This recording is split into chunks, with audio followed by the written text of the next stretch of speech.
वर्तमान में अभी टीचर्स एलिजिबिलिटी टेस्ट को लेकर के जो माननीय सुप्रीम कोर्ट का डिसीजन आया है, उस विषय में आज देश भर में सभी प्रदेशों से प्रेस कॉन्फ्रेंस की जा रही है।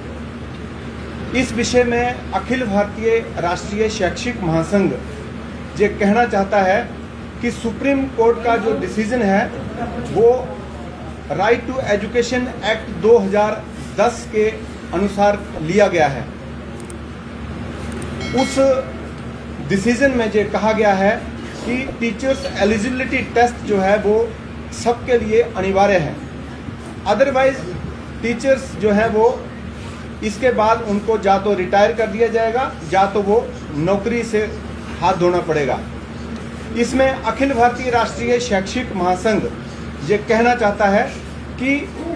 ये जो डिसीजन हुआ था 2010 में, उसके तुरंत बाद पूरे देश में इसको लागू नहीं किया गया था। अलग अलग प्रदेशों ने तुरंत प्रभाव से इसको लागू करना चाहिए था, और आज 16 वर्षों के बाद जब ये डिसीजन शिक्षकों के खिलाफ जा रहा है तो इसमें सुप्रीम कोर्ट का डिसीजन है। इसलिए ऑनरेबल सुप्रीम कोर्ट का सम्मान करते हुए अखिल भारतीय राष्ट्रीय शैक्षिक महासंघ आज ये कहना चाहता है कि सुप्रीम कोर्ट के बाद ये डिसीजन जो भी हुआ था आरटी एक्ट 2010 में पार्लियामेंट में पास हुआ था, तो टीचर्स की डिग्निटी, उसका स्वाभिमान और सारी चीज़ों को देखते हुए